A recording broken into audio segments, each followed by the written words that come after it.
bring you greetings from Professor Emmanuel Oranu.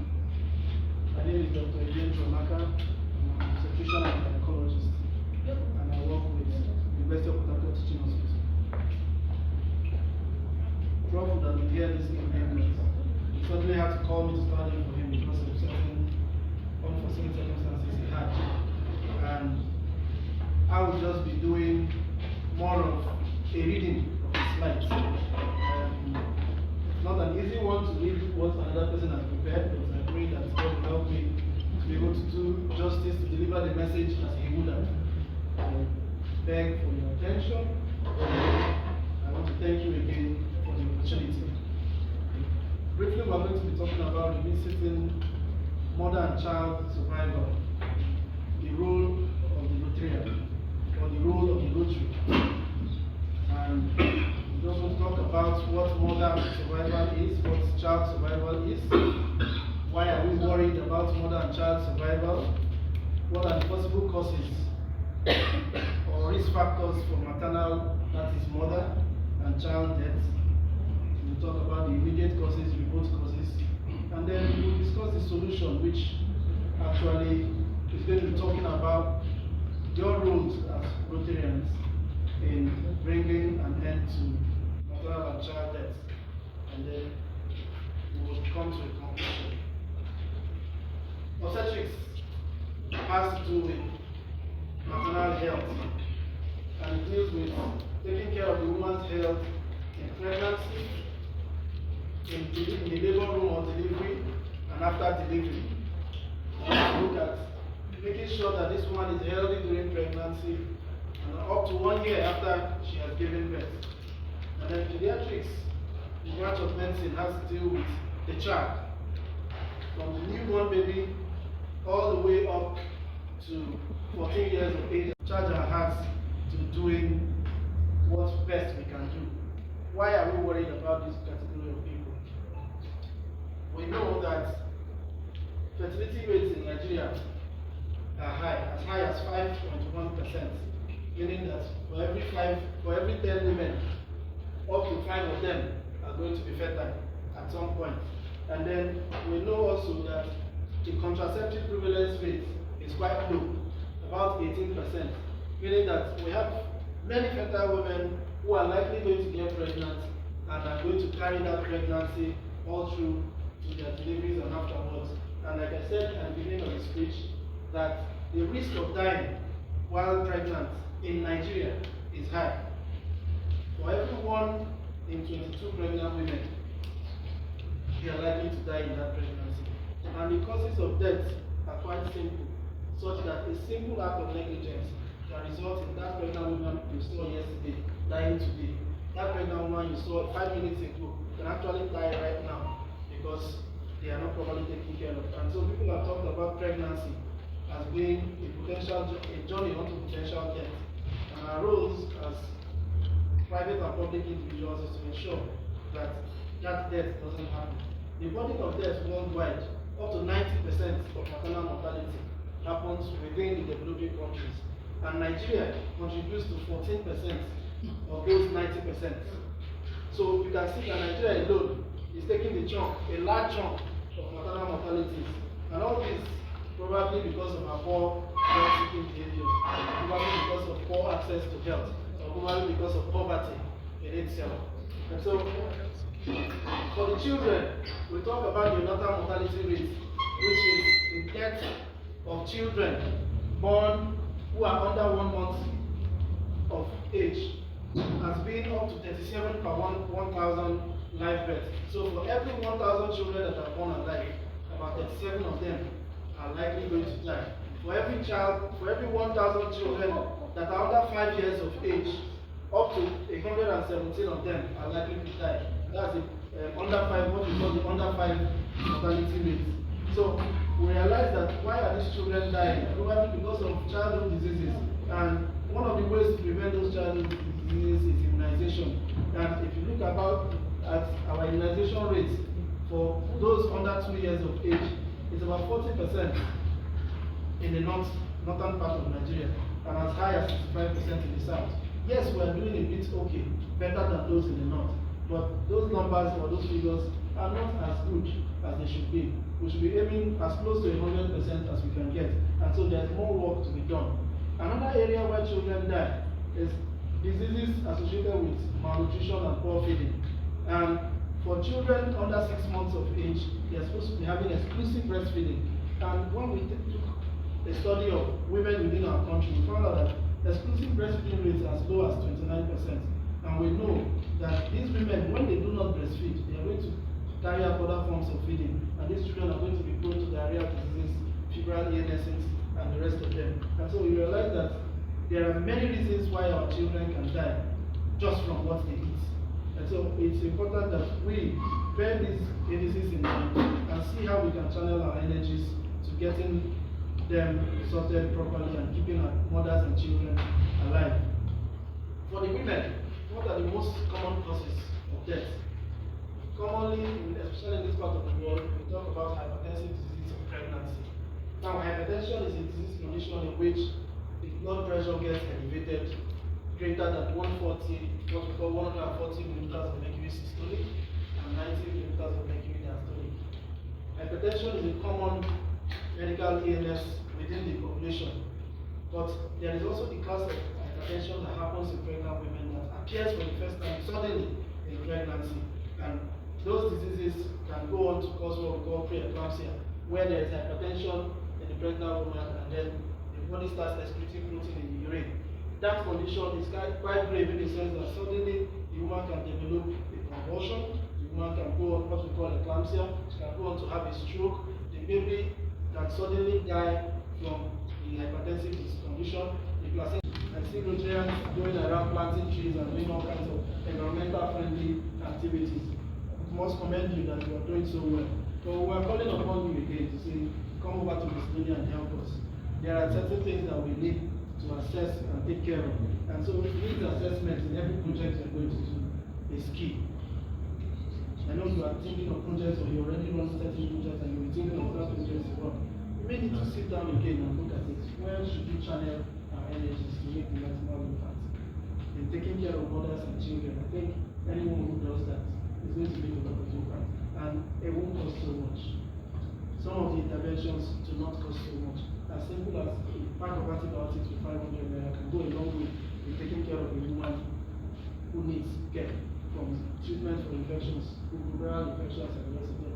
As simple as 5,000 naira to buy a pack of magnesium sulfate will help us prevent a woman who has preeclampsia from going on to have eclampsia and convulsing and dying. So these interventions are very simple interventions that if we carry out, it will help us.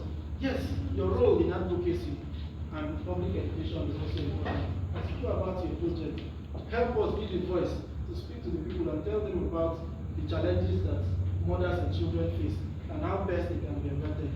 Give good public health education in the secondary schools, in the primary schools, in our churches, and in our club meetings. And thank you for this opportunity because this is also a good avenue to talk to people. I believe that by the time you have all heard about it, every one of you cascades the information to other people like you. And before you know it, you have many more people who are able to come together and get things achieved. Sponsored blood donation helps us when it comes to obstetric care, because one of the nightmares we have when we stand to take care of women in the labor ward, in the delivery suite, is that if this woman starts bleeding now, what do I do? And blood has been a challenge, because like we all know, blood is free, but access to it is not.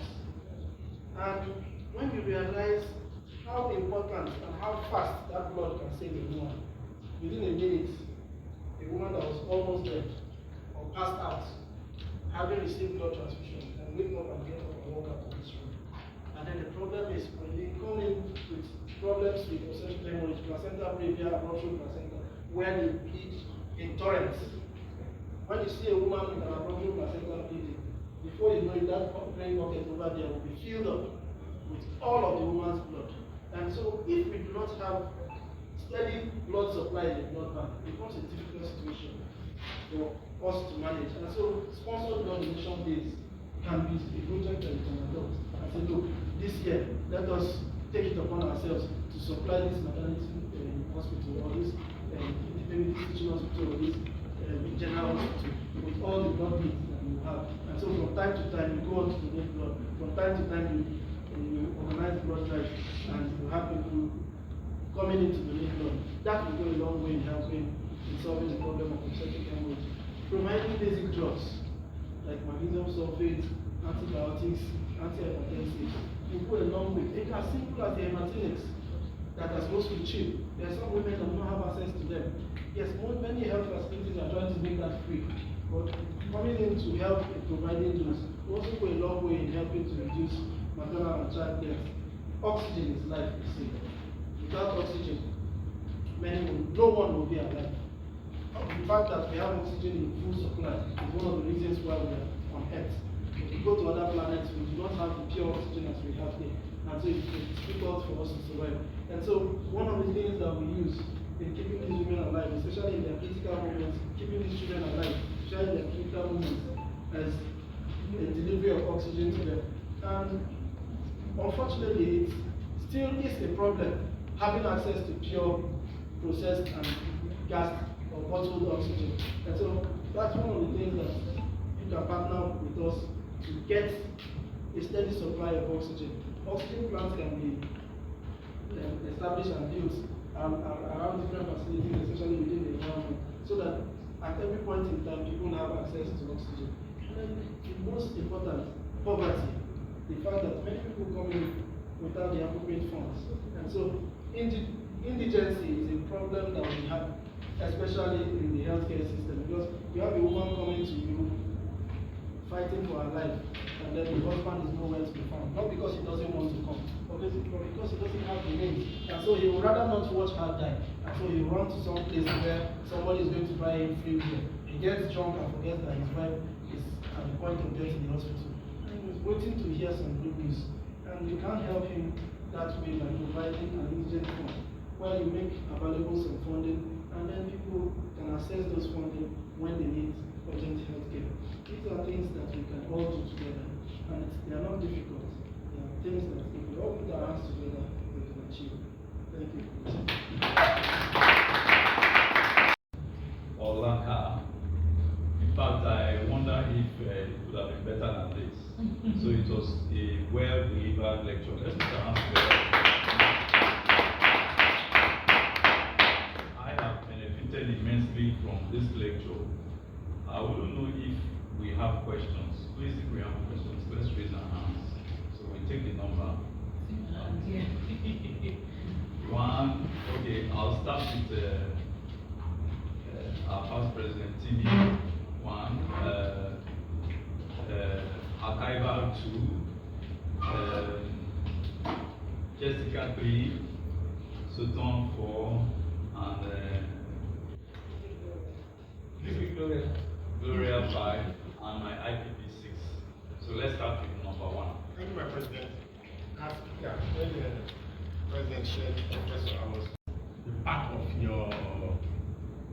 the support system, because I begin to wonder, what does the government do? What does government do for dying mothers, for babies? What does government do? I remember when I was 50 years, I went to my state Bayelsa. I went to the hospital. I wanted to do charity for women. I went to the maternity ward, and I saw a young girl that is, I guess it's about 18, 19. She's been in the hospital with her baby for over 3 months because she cannot go out of the hospital. And people kept her in the hospital. She was feeding herself and kept her in the hospital. What our government is that? Please, what does government do to help nursing mothers and children? Thank you. Thank you very much. Number 2, what we'll do, please just take note of the questions. We'll take it 3 at a time. Do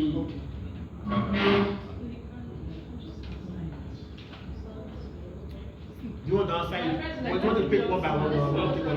You should answer 3. You should take 3, answer 3. No, let him decide. Let him take 3, please. Time management.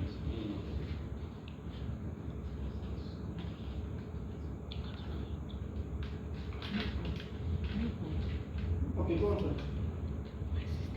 Thank you, dear speaker. It's a very nice topic, which all of us, need to define.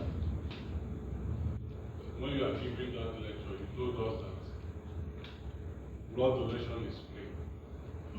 That is theory. This is your friend. Not practical. Blood donation is free. Access to blood is not. Whether access or no access. See, corruption has engulfed this country so much. What house, please?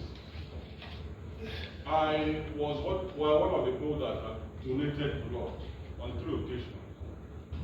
But if you discover, each time pregnant women or people, accident patients, taken to hospital, blood, they say no blood. But if you corner the nurse or the doctor, you will see the blood. That is, money has exchanged hands. How can we change this trend?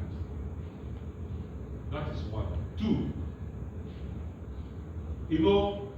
pregnant women died because they cannot afford, most of them cannot afford the antenatal fees.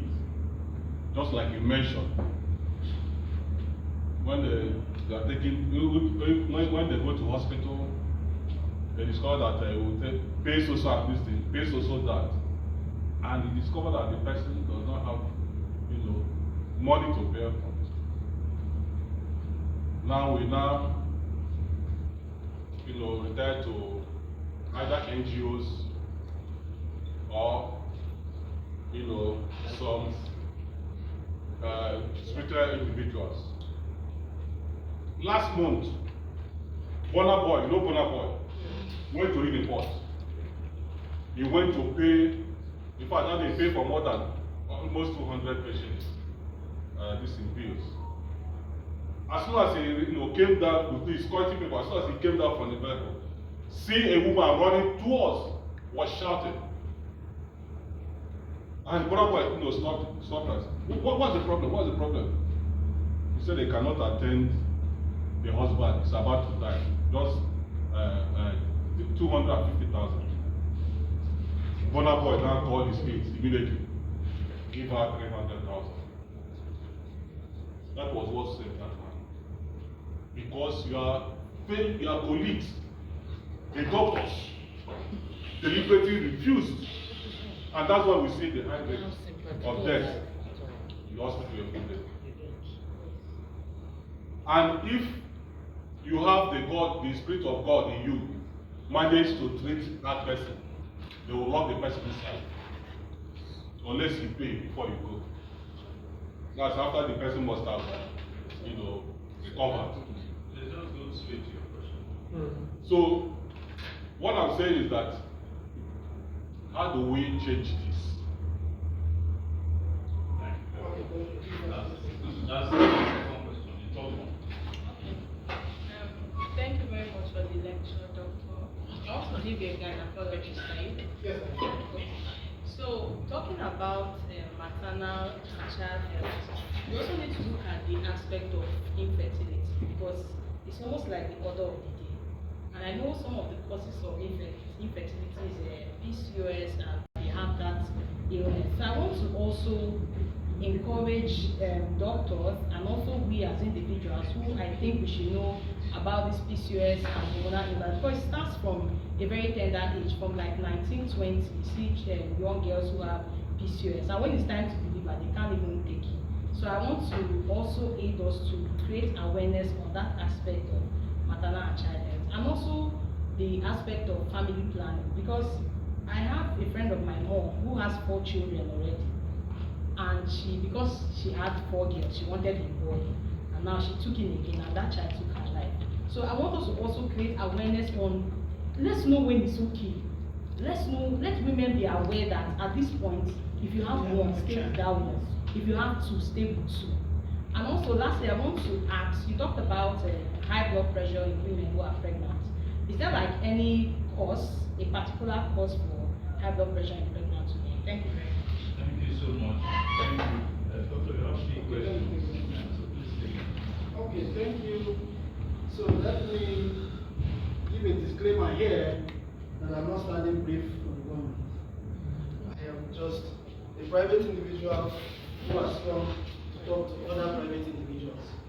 Now we know that all these things we're talking about, if we have the right government with the right political will, we may not need to be talking about things like this. We'll probably be talking about how to travel to the moon and how to get the latest technology from the rest of the world. But unfortunately, here we are. This is where we have found ourselves. We have National Health Insurance Scheme, which is supposed to ensure universal health coverage. But I can tell you, if you have the NHIS, if you are enrolled on the NHIS scheme, you will find it difficult to even access basic health care as of today. This is something that government should provide. The hospitals, access to those hospitals, every problem we are going to list actually goes back to rest on the table of the government. And so, until we are able as citizens to hold our government accountable, we may not be able to get what we need and what we deserve. And so, if we are going to turn around to face the government, then we should do it together. I don't know whether we should include that as one of the things in which we want to do. All right, so there's a lot that the government can do. And as the elites in the society, as people who have the means, we can lend a voice. What we have is our voices. And then we are also somehow part of the government, especially where we work for the government. If everyone can stand where they work to make sure that things are done right, before we know it, by the time this club does this, the other club does this, before we know it, the whole nation will turn around. And so let us put our hands on deck and get this work done. No investment in the mother or the child, in mother or child survival is enough. So no matter what the government puts in, there's still going to be the role of private individuals. And I said at the beginning of this discussion that the tomorrow we are looking for is in the hands of the women and the children. Without them, there is no tomorrow. And there is no investment that we make now for our future that will not be guaranteed. So I talked about access to blood not being free. I must tell you that that's an area where we have really had a lot of challenges. But I must first also talk about the fact that the blood needs are so enormous that you really cannot get to a point where you can solve all of them. You come to the hospital now and make a donation of 10 pints of blood. You donate 10 pints of blood and you walk away. And one woman comes from window on the side and needs 16. That is gone. Yes. One person. Yes. Like what is the size of a pint of blood? Because I used to Pint of see blood is 450 like that pure sachet Yes, something. yes. Smaller than that. Yes, 450 mils. That One is 50. That one is 500 500. No, in writing, but in practical. No problem, no problem. Let us, for the sake of Have you not said pure water before? You need people to give somebody free blood, and you give one person 10 pints of blood. There is a person that needs more than that to survive. And you have to give. And you just have to give. You don't have to give the person 10 pints, like I give to others. That's what we're saying. When you need to save a life, you just have to go all out to save that life. I give you an example. I talked about placenta previa abruption placenta. And if you've ever seen a case of placenta previa that is bleeding, the bleeding comes in torrent. It pours on the ground, like it spatters and hits the wall. And in a split second, that woman is gone. So you need access to that blood. Now, he also talked about the fact that healthcare providers do not give blood where they are needed. That may not be totally entirely true. Now, we do not give blood to individuals except they have been screened. So if somebody donates blood for another purpose, and there's an emergency that we need that blood for, we may need to screen that blood to be sure that it matches with that person. And then you realize too that some of these things are cost intensive. Getting reagents to screen blood, getting the blood to bag the blood, and all of that. So the person who comes to donate comes and gives his blood freely. That blood is free. But putting it in a bag is a problem. That bag is expensive. We don't manufacture those bags ourselves. The reagents that we are going to use to test and screen that blood, they are also not free. So you realize that even if you are going to give free blood, somebody has to bear the cost of getting it back. Somebody has to bear the cost of getting it screened. Somebody has to bear the cost of getting it preserved. Yes, God. Do you understand? So those are the areas that's why I said access is not guaranteed. Because somebody somewhere needs to bear that cost. So who is going to bear the cost? In the absence of a functional health insurance system, the brunt will fall back on either the relatives, public, good-spirited individuals like us, or you fall back on that doctor that is already overworked, who is thinking of how to take care of his children the next day. So at the end of the day, you realize that the system is actually a bit tight for every one of us. You mentioned about Bonaboy. In fact, Bonaboy has written his name in gold. One of my patients benefited from Bonaboy's badges. Wow. Let me shock you. This is a young lady who has been bleeding torrentially for the past 1 year. Torrentially? Yes. When her period comes, the blood flows. And at some point, we were not sure what the problem was. And we were talking about, okay, taking her into theater to go and do what we call an examination on anesthesia to be able to ascertain what the cause of the bleed was. And that procedure, yes, that procedure was going to cost us some amount of money which she could not provide. So when Bonaboy came, she was on the ward, living on the ward. Nurses were giving her money to take care of herself. Doctors will come, give. Yes, we do that. In fact, there is no day that we come to the hospital that we don't get to give some charity. That's why when people come to most times you don't get to hear those stories. You don't get to hear those ones. So we need to hear them so that we can begin to exonerate doctors. But you see, the problem is that the patients are the ones who will go and tell the story. So when you come today and I give you something, you don't go telling anybody that the doctors helped me, they were able to take care of me. You only hear the stories of when something goes wrong. So that is a burden that we have been faced with, and we bear that burden graciously. So when you say all you say, we just smile and keep going. It doesn't deter us from doing what is right. It doesn't stop us. So we talk about having to keep people to make them pay, make their payments. Now you bring in somebody with an emergency. Sorry, finish with the Bonaboy. Yes. Yes. So okay. So Bonaboy comes to that woman and says, "What is the cost of what she needs to be done?" And then immediately people do the costing, and he provides the money. I can tell you that the next day she had a procedure done. Now I want to shock you. That same woman wanted to take that money and put it in her pocket and walk away. Yeah. So that the video instead of addressing the issue. Do you understand? Bonaboy in his wisdom had to split the money into two parts. I said, okay, madam, hold this one. You say you don't have money to feed yourself and take care. Okay, take this part. And then let this part be with the nurses and the doctors. Let them take care of you. And that was the solution to that problem. Now, do you know that in the course of her health care, in the course of her care, that money was not enough. The money Bonaboy gave the doctors to take care of her was not enough. And we needed to get a few more things to assist her. And went back to this woman and said, this is what you need. And then it became a problem. And I want to collect the money when they give me to use job. Do you understand? And so this is what we face every day, if not every minute. Where people just believe that look, they have healthcare is supposed to be something that comes to them from God. Yes, healthcare comes from God. And we have gotten so used to the fact that good health is free.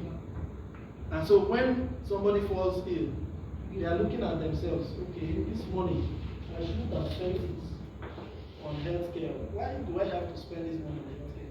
So the person is now putting their healthcare at an opportunity cost of what property they should acquire, what trip they should make, and other things. So they fail to realize that, look, my healthcare is paramount. If I'm not alive, the money will be next of kin, usually to cause such trouble. And so this is one problem that we have. And for everyone seated here today, you must help us when you have a relative who comes to the hospital and makes all kinds of complaints, the least you can do is walk down to that hospital and verify for yourself. You will be shocked at what you will hear. You will be shocked at what you will hear. Currently, I'm taking care of a woman whose husband has been sending money all along to the sister to take care of her, and the lady is nowhere to be found. And then the man keeps calling on the phone. And I'm like, okay, what did you send? He says he has sent, but the patient is calling me now to tell me he has not eaten. Okay, the patient is calling you. Yes. Coincidence. Yes, it could be a big coincidence. It's a patient that we arranged for him to have free sodium on his eyes. And then for some reason, he had one, the other one didn't work, he couldn't continue his follow-up, and then the thing went back. So every month by this time, he calls me to tell me I've not eaten. I send him something. This is one out of many. And he won't stop calling on me. So these are challenges we face sometimes. It is really difficult. This young man have gone as far as getting to the government, getting to his local government chairman and everybody. He's as at when he needed surgery, what they needed to do is 6 million. But I can tell you that right now, it's going to be more than that. The guy is practically going to turn blind. And so it's a big problem. He's written letters upon letters, and everybody just shrugs it to the side. And then we turn around and see them spending the same money on things that you know to know. We are in a mess as a country. And even as a people, we are really in a mess. This same young man has 2 brothers that who at least take care of his feeding every day, but they don't care. Whenever I speak to them, they tell me that we are struggling with our own families, so we cannot take care of him. And then many times he has told me, yo, I think it's time for me to end it. That you just wait one day and meet me, amended it in the house. They are recurrent and recurrent and recurrent. You really which once they are given, they help the uterus contract and the woman doesn't get to put. In that part, you will have things like a mat that helps us to collect the blood. So we are looking at it, it gives me a visual picture of how much blood this woman has lost in the process of delivery, and it helps me to intervene. Because sometimes you have a woman who has just given birth, the blood is pouring somewhere, somebody comes, cleans it and goes away. You don't get to know. In fact, currently, as of December last year, WHO has adopted a specialized mat that can collect blood and has a mark where once you see it, it means red alert, everybody starts doing interventions. And those interventions come as a pack. So give osteosis, give anti-blood clotting agents, and then help this woman and examine her and make sure that even where the bleeding is coming from, if there is any laceration or tear in the vagina or the cervix, quickly repair it. So those are all packs that can help. Now, in the area of hypertensive disorders, especially when it comes to preeclampsia and eclampsia, that is the emergency. Because you have a situation where the man and his wife, pregnant wife, they are just in the house in the evening, they are eating a bar maybe in the dining, and the soup finishes, and the woman says, honey, I'm coming, let me get more soup. And then the next thing the man hears is that the plate is on the ground. He comes and sees his wife convulsing without any warning. Without any warning. So the next thing you hear is, the village of Banji don't come. One is left with fire. Put something for him. When the teeth don't close, and before you know it, they injure this woman so badly.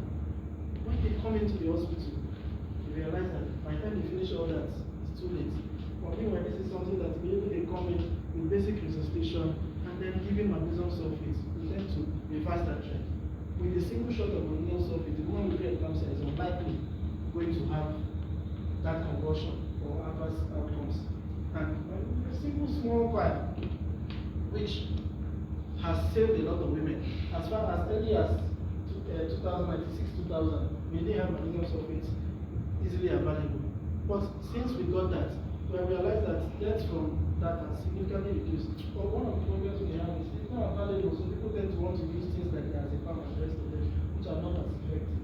So we're providing those basic essential emergency drugs in the neighbor world and delivery suites. We go a long way to it.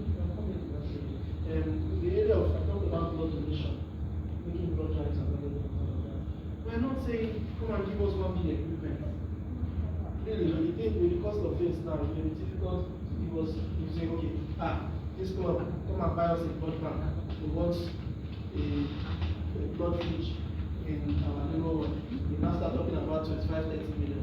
But with this thing we're talking about, 2 million, 3 million, you get those drugs available. In fact, as at 2022-2023, I was the chief resident in the department.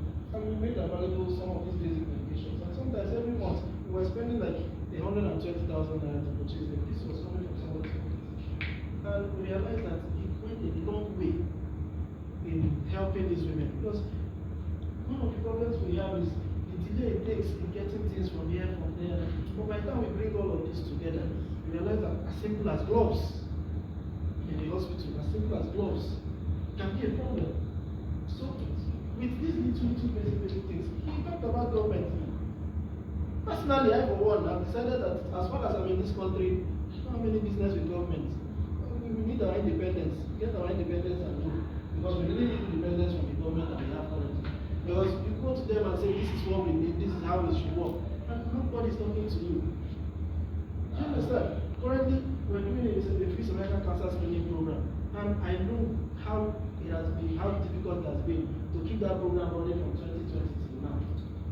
Because I can tell you that not one allocation has been given for that project, and then people get to do things from their pocket, get collaborators like this to come and assist them. Then, when all they're interested in, okay, how many have people done? Oh, 4,000. That's beautiful. And then I'm asking myself, the 4,000, how much did it cost you?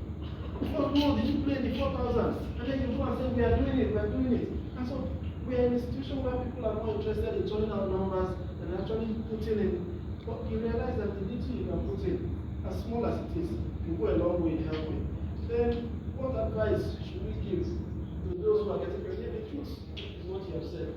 Because of schooling and all of that, many women, and then also because of the scarcity of husbands too. That's a topic for another day. Yeah. So, women are getting married. I beg your pardon. Sorry? I beg your pardon. I said, also, I am good scarcity of husbands. Yeah. That's best for another day. That's what I said. No, I think he meant to say scarcity of maybe men. Responsible men. Exactly. Responsible men. That's what I mean. Responsible men. Scarcity of husbands. I didn't want to say that. There are many responsible men here. Because all the men in this room are responsible. That's why. Not playboys. Exactly. So you realize that many of them are getting pregnant later in life. For any woman who's getting pregnant later in life, hypertension is one of the things that they're likely going to get. Yes, hypertension, diabetes, then the attendant problems that come with them. And the truth is good.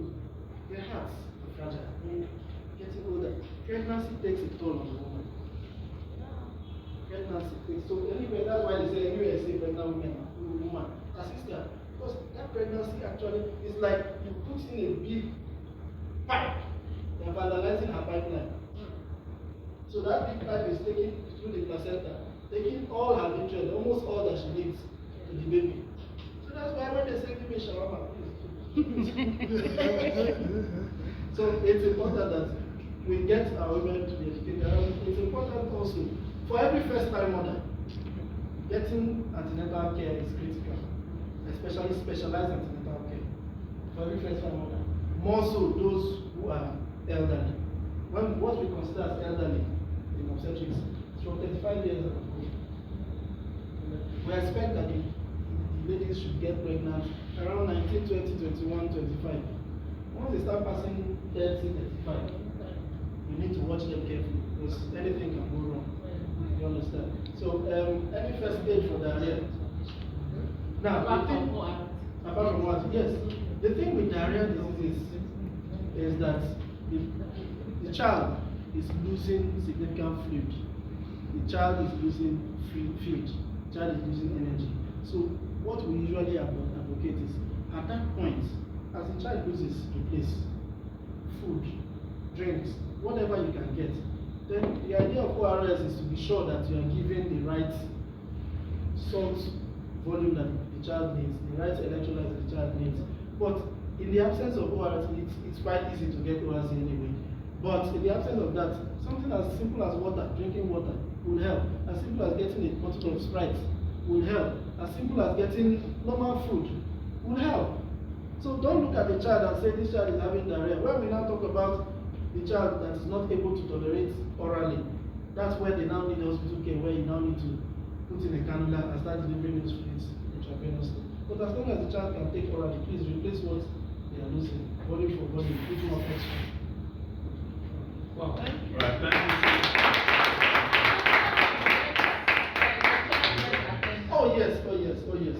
Now, that is a topic that not everybody wants to delve into, and I don't probably ignore it. I told you just now, because the reason is this: you have us trained as doctors, right? We are to provide healthcare, and we still go ahead to make very grave mistakes, don't we? With our specialized training and all of that. We have nurses trained to take care of health, and we still have people like that who make so many grave mistakes. And then you have different aspects of the healthcare, and then you now go to people who are practically unschooled. Now, we do not say that traditional birth attendants do not have a role. They do have their roles. Now, let me tell you what their roles are. For uncomplicated pregnancies, in fact, the beauty of pregnancy and delivery is that God has made it so that a woman gets pregnant, is able to go ahead to deliver and has care. Some women have delivered in their farms, in marketplaces, and all of that. But the problem we have with delivery is that you don't know who is going to get wrong with their heart. So because you don't know who it's going to happen to, let us have that simple basic screening. At least once, twice, 3 times in your pregnancy, let a professional see you. Or a situation where you allow a woman go through the hands of somebody who has no clue what they are dealing with. All they know is that when woman don't reach the born, the thing will dey pain am. As it dey pain am, the pikin will come down. When the pikin come down, cut the cord. When the cut are finished, clean the face, then carry and keep. No hand washing, no infection prevention, no knowledge of danger signs and all of that. Now, talking about training, they have been trained in the past. Yes. Traditional birth attendants have been trained in the past, and we really found that there's really not much of a difference. In fact, you more or less gave power. Authenticity. Do you understand?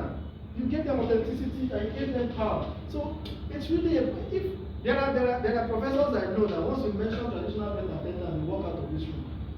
But that in itself is not the solution. What we need to do for them, maybe your choice of the word training is where the problem is, education. Because it is poverty, illiteracy, and ignorance that makes people look for the least alternatives when they even have better alternatives. So when you're able to educate these women to say, look, when you see this one, don't keep. Please send it out. Send them to where they can receive. And then encourage your women too. That look, as you are coming to me, still go hospital, then they check you. We have some of them that do that.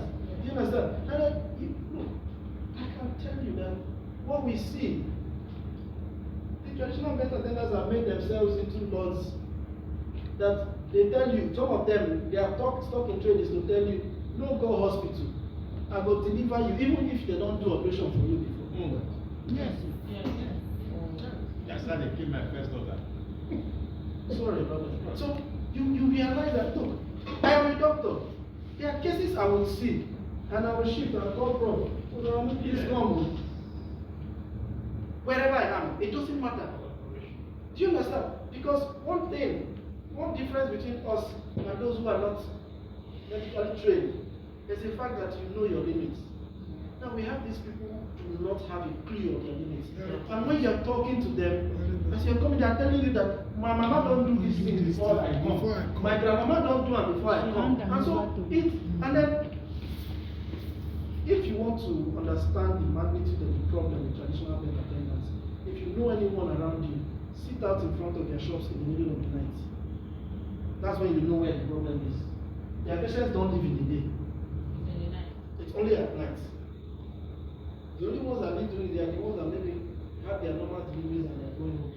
But the ones that have the problem, they never send them out in the day because they don't want anybody knowing that they left there. So you have these women bundled either as corpses or near death in the middle of the night. And then you're asking yourself, where did they come from? They one place where they want picking for so place. They never say anybody's name. they never get to say, this is the person that did this thing. Or they never go back to say, even the few that managed to survive, they never go back to say, madam, this is what you have seen. And so, like I said earlier in the beginning of this presentation, we don't get to hear the testimonies when they come out. The only thing we get to hear is the bad news. I'm sorry, you usually give me news. And so now, since you're saying that, can't we sanction them?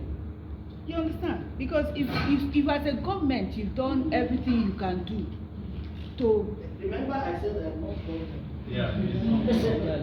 Well, No, it's sorry for another day. but there are sanctions already within our laws and within our systems. You understand?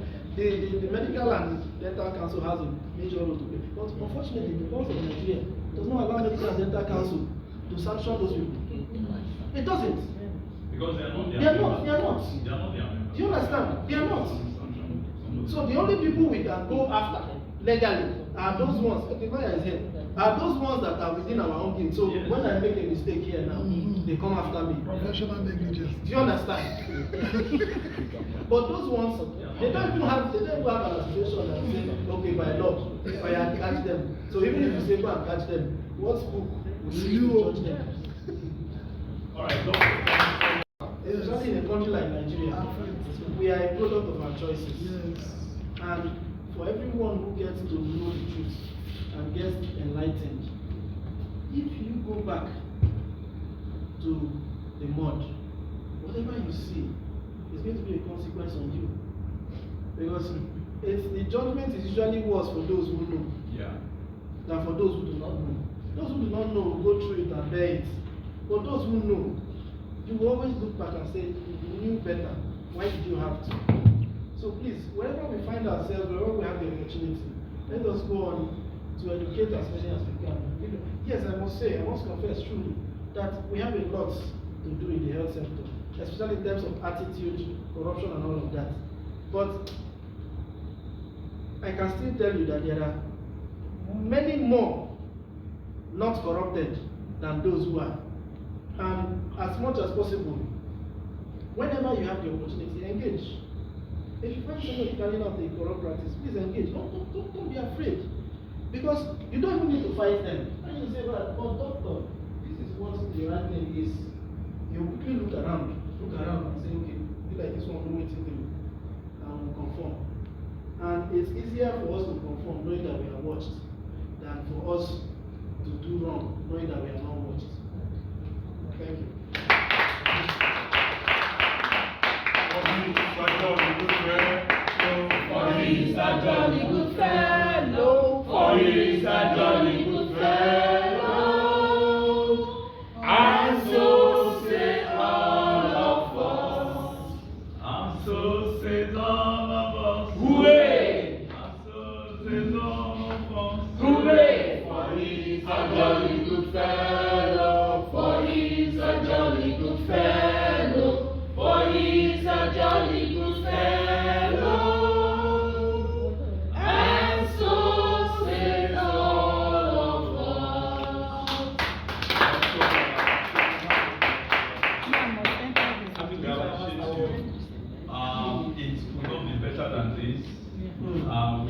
I'm sure we all have been educated. Our knowledge level concerning mother and child has increased. So I want to call on past President Gloria to come and appreciate our guest lecturer. I'll off the mic.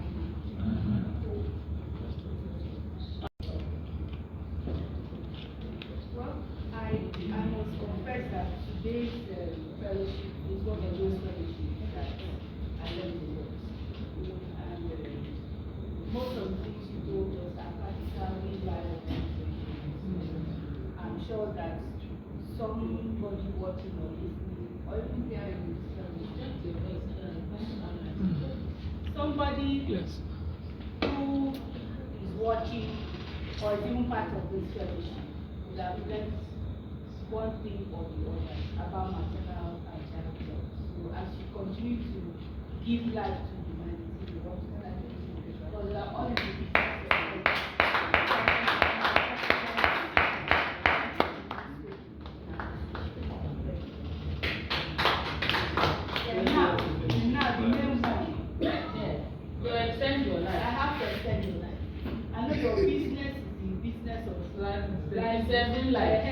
But So- we here, we are spending life. So the way we do it now, Alabo. Aramposi, hold on. Aramposi, I will tell you. Okay, call Diego. No need to off mic.